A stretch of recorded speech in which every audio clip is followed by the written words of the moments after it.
All right, it is Galaxy Note Day. We got the latest devices. These things just got announced, so as you can tell, no retail boxes yet. These are the sample devices in a couple of different colors. Of course, the exciting color is over here on the right-hand side. This is a Aura Glow, and I don't know if you can pick this up, Jack, but I mean, that thing is totally glowing. Of course, this one with the glass back, wireless charging, wireless power share, and so forth. So the different part here compared to other Note launches, like the Note 9, for example, with the Note 10, we're going to have two different versions to choose from. You've got the Note 10 sort of standard, which is the smaller form factor, and then you have a Note 10 Plus, which scales up the Note series even further and also adds a couple of hardware upgrades. The black version is also called Aura Black.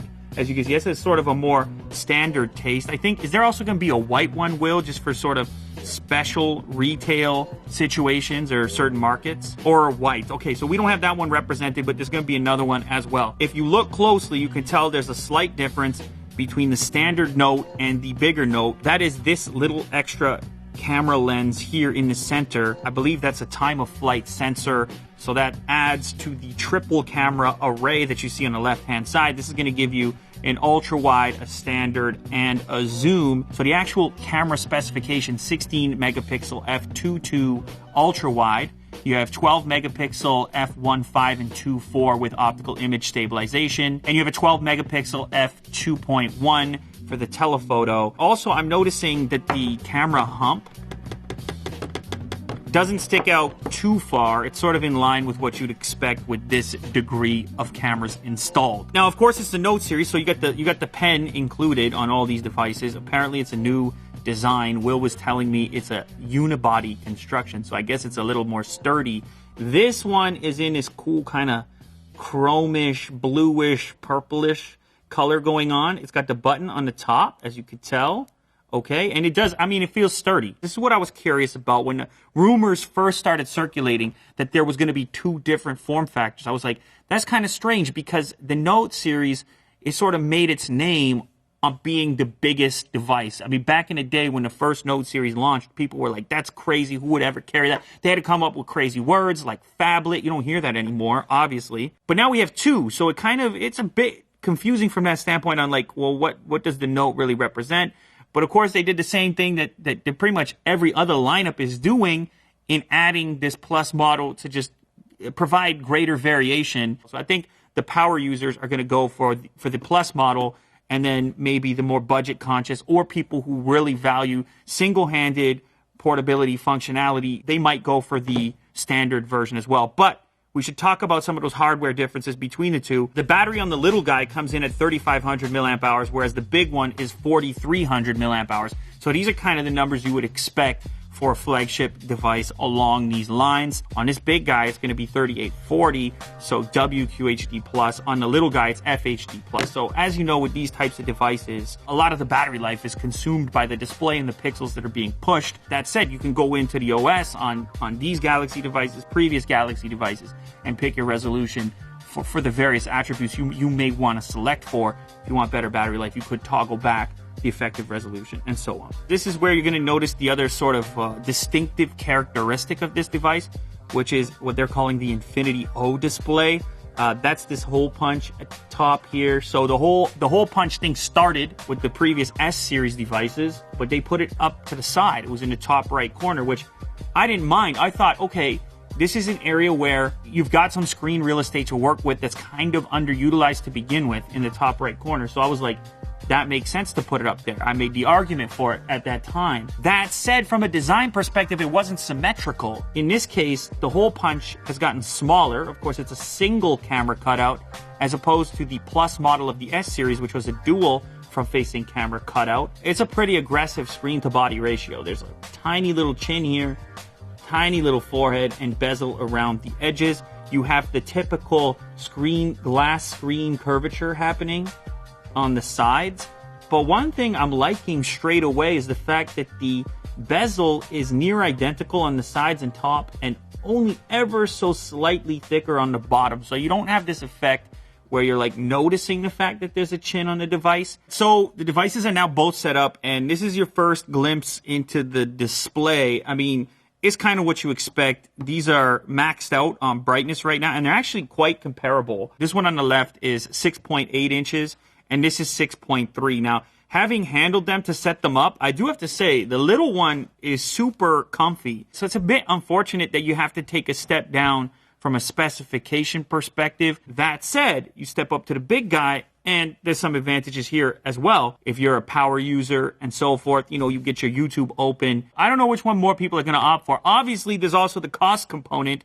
They're both going to be expensive. Not that we expected anything different. So $950 to start on the little guy and $1,100 to start on the big one. Now, to be honest, when I first started talking about these devices, the rumors and leaks started to come out, I was like, this one may break some price barriers. So somehow, even with an $1,100 starting price on a big one, I kind of think I expected it to be a little bit more, which is strange because we're just living in this $1,000 plus smartphone universe right now. Now, you can spec this one out. Presumably, the 5G version is going to be even more than that. But nonetheless, $1,100, $900. You didn't expect otherwise, obviously. Now, I should also mention, considering we're here in Canada, that's where the studio is based, I do have Canadian prices as well for these devices. You have $14.59 for the big guy and $12.59 for the little guy. Now, both of these support 25-watt fast charging, but with the bigger one, you can actually charge up to 45 watts. So it is 45-watt capable, but you will need to buy a separate charger in order to take advantage of that. They do have wireless charging as well and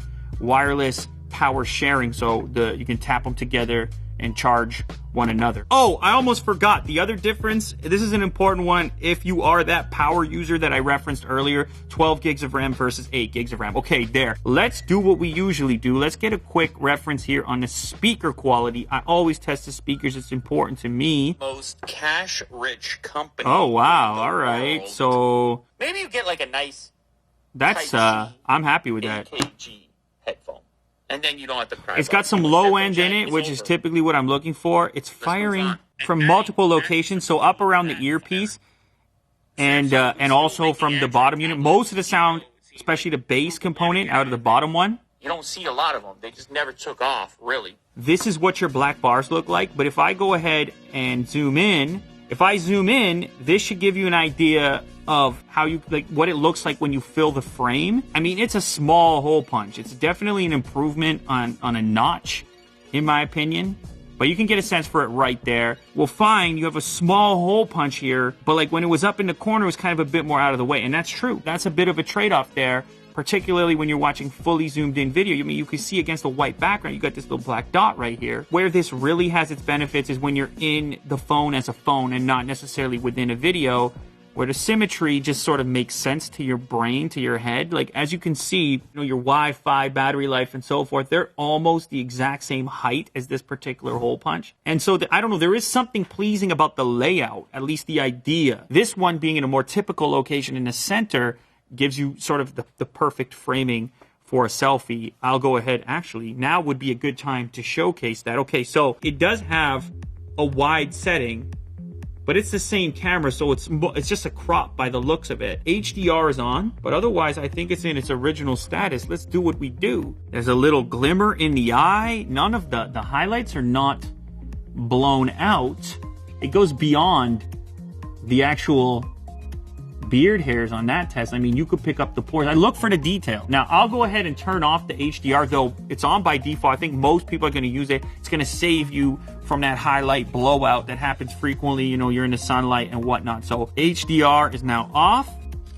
It did not struggle either. Maybe on the tip of my nose there's a slightly more of a highlight, but I mean, that's just a nice looking front-facing camera. I mean, I didn't expect it to not be able to perform in this department, but that's a satisfying performance right there. I'm happy with that. Okay, now what about the rear camera? We should also get a sense right now for the different focal ranges that are available. So the very first, of course, this is the standard mode. Boom. This is your wide, 0.5. And this is your telephoto, frame it up. Boom. All right, so telephoto giving you this field of view. wide, giving you tremendous field of view as expected, and then the standard one looks great. Ooh, the wide is very sharp.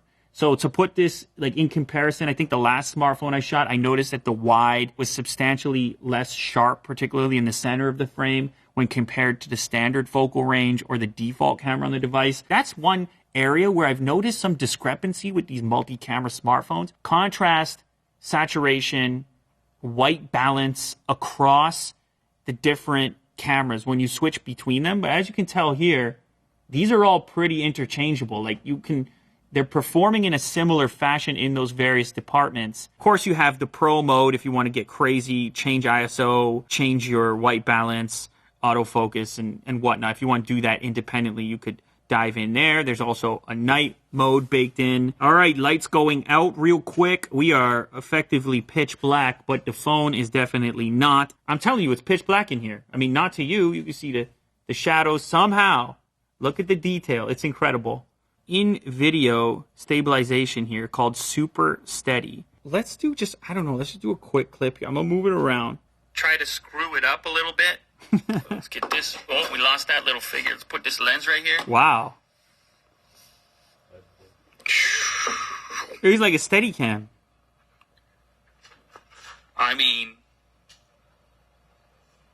feels pretty steady to me. Super steady. They are right. That is incredibly super steady. I mean, you would probably want to test this running about, jogging about out in public, but here in the studio, it looks pretty promising. Of course, it's also got the ultrasonic fingerprint pulled from the S series, the S lineup, and I mean, it works the same way. 3, 2, it's fast. I like the fact that they didn't go overboard with the animation. And that's another area I should say, like Samsung's come a long way in the skin department from the days of TouchWiz to the One UI. For example, you see how you do the double drag there, and all of a sudden you get this advanced sort of one-handed functionality, hence the One UI. And there you have it. I mean, it's an exciting new phone. I think it's for a particular client, obviously. We know that these represent some of the most premium devices on the market, most importantly from a price perspective. And that's really the whole conversation in the smartphone game these days. I mean, I find myself talking about price so much because you're able to go out there and select. I mean, even from Samsung themselves, you could go pick an A series now and say, look, that's enough. That's good enough for me.